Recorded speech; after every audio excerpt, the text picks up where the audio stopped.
Dr. Ram, thank you so much. This felicitation is another feather in our cap.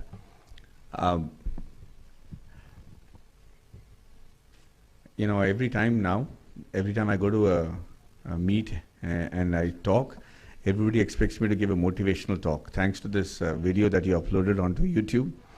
And now I'm afraid I won't be as wise in every talk that I give. So apologies if I'm not making too much sense as much as I did in that speech. But it always is a derivative of what kind of questions that are asked to you.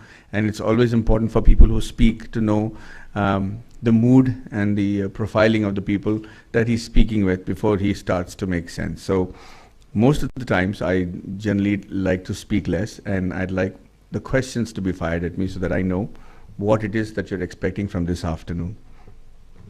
Salakadus was, of course, a labor of love, as was Iridi Sutra, both Tamil and in Hindi.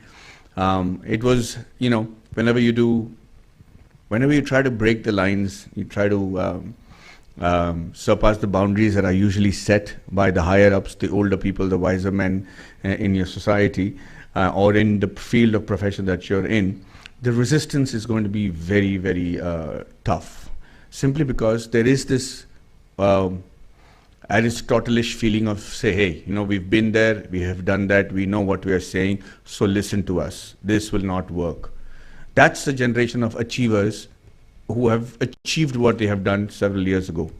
And that barrier is there for two reasons. One is because they think that you guys, like all of us, who are trying to break the rules and come out, are immature and we are like them and we're not going to succeed. The second more important reason is you're actually making them obsolete. If your ideas were to come true, if what you were saying and if what they were saying is wrong and what you're saying is right, and you break through a different barrier, then they will all have to admit that they're obsolete. They will all have to admit that their thoughts are old. And that is a bigger resistance. And that is the kind of fights that I had to fight when I did this film. Because people would say, who's going to watch a boxing film? We've already seen so many boxing films. That too, a women's boxing film. And then, Maddie, you're going to be looking like an old man. You're saying you're going to be her father's age. You're saying that you're not fighting in the film. You're saying that the film is going to be made in Tamil and in Hindi. And so every possible reason for not making the film was given to me. They said, we can't put that much money into the film. Who's going to do the World Cup? But three people believed that, and I think the biggest victory is in that. Three people believed that the Indian audiences, the Tamil audiences, were far smarter than what we were crediting them with or what we were giving them in terms of fodder, in terms of entertainment, and that they will lap it up when we give it to them in this form. So have any of you all seen the film? Can I see those of you who have not seen the film? Just being nice to me. No? Okay, good. So this was a film where so many rules were being broken that they said the audiences will never accept it. They said the same thing about Tannu Eds Manu. I couldn't release the film for 9 months after making Tannu Eds Manu original, because they said there's no Sheila Ki Jawani or Munni Badnaam Hui, there was no six packs, this movie was sounding like it was a 1980s film. But only Anand Rai believed it. I believed, and Anand Rai, the director, believed, and Kangana believed that it's an extraordinary film where people will lap it up because it is the love story of the, like I call it in Hindi, Mitti Ki Khushbu Wali, where people look at it from the Indian heartlands.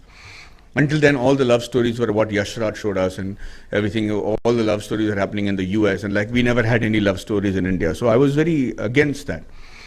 So, but it was a tough fight. You put in your money, you put in all your wealth, and you put in your conviction, and before it can be validated, you have to go through this little channel where people are telling you, can't be done, won't be watched, not be enjoyed. And that's always going to happen to every new idea that you come up with in your life. It probably has already, trying to convince your parents or convince your brothers or convince your family members that this is what you really want to do.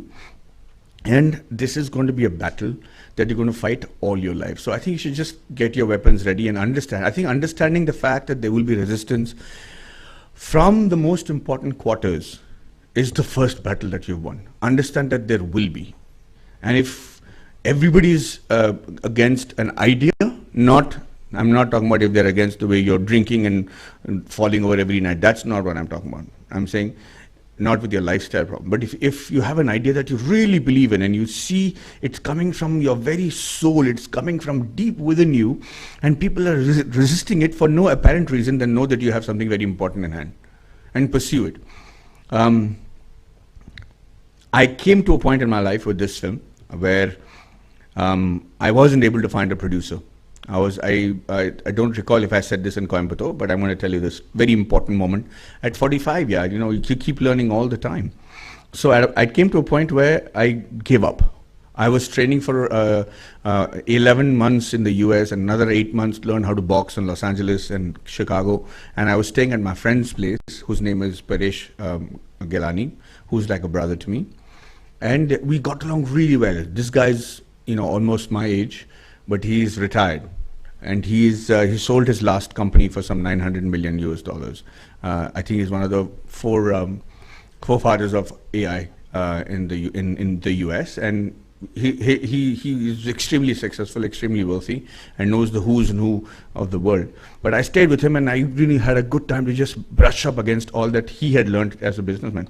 But when my final contract in Bombay fell through, I decided that this was it. I'm not going to do this anymore because I had no money left. I had to, you know, make money as a filmmaker. So I said, let's drop Sala Khadus and Iridi Sutra. Let's do all the mundane other scripts that are coming to me. And that afternoon, I was very moved. I remember calling Paresh, and it's in the middle of the night for him. And I said, Paresh, you know what? I lost, man. I can't do this. This is ridiculous. It's almost like I'm the only guy who believes in it. It's like I'm being a bull in a china shop. Nobody wants to listen to me. And they all believe that this film is a goner. So he said, hang on, Maddie, 1 second. He said, I've sold 3 of my companies and become bankrupt thrice in my life before I sold my last company for 900 million. 900 million is not an easy amount of money. He said, my victory is not in the fact that I sold my company for 900 million. It is about the fact that in the last 2 times that I did become bankrupt, I didn't give up. I learned about people. I learned about people who were close to me. I learned about people who were trying to let me down. I learned about people who were trying to keep me down. And I still fought all that. And it's a result of all these fights during my failure that I sold the 3rd company for 900 million. The next time you have another challenge like this, Maddie, you won't even come till here. You will know that this is futile. You will give it up. And you will not take risks in your life. And so if you give up the film right now, you will never come this far even the next time you start a project. So he said, what do you want? You need money, you'll get it. But make sure you see this film through. Even if it doesn't do well, even if it flops, I assure you that the experience that you get out of this failure will be your biggest tool for your next success. And he was right. I'm saying those kind of motivational incidences in your life is something that you have to grab onto with all your hands and know that that will make a difference in every, and you know what, all of y'all will probably be not as successful as each other. There'll be some of y'all who will be professionally more successful than the others, and there'll be yet others who will not take anything out of this particular speech and talk and say, hey, you know, I know what I'm doing. Both of it is correct. But not all success is measured with your professional success. Your personal successes as well. The way that you end up smelling the grass after you make the money is also a success. Any man who has 5 crores or 10 crores in Bombay is living as luxuriously as me. Reason being, he could be traveling in a golden Rolls Royce, I'll be still traveling in a Innova, but we both have to travel in the same road and the traffic is the same. His sons will be going to the same school, my son will be going to the same school. Even if I have 5 crores, I'll be going to the same hospital and afford everything possible. Maybe he'll have a helicopter that he can fly to the hospital with, but that's about it. Maybe he flies in his private jet and I fly in a normal jet on a business class. But after a certain amount of money, it's not how much more you can make, how much, everything starts to matter in how much the world that you've created around you appreciates what you have done. So there's no point in having $500 million in your bank account and nobody who likes you and nobody to share that success with, and you not knowing what to do. It's like giving a 75-year-old man suddenly saying, hey, you know, we sold a property, here's 2,000 crores. That man would probably, who's living peacefully, you would actually die of stress right now because he doesn't know what to do with that 2,000 crores. So that personal success is equally important as opposed to your professional success. In my opinion, the personal success, the way that your family lives around you, the way that they rally around you when you try to achieve your professional success, is far more important.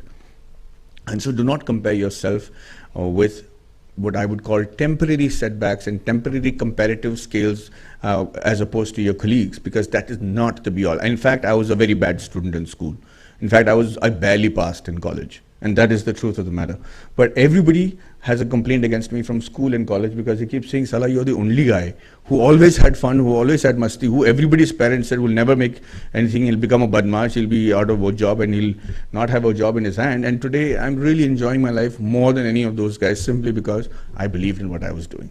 How does it feel when you have succeeded against all odds? Vindication is a great feeling.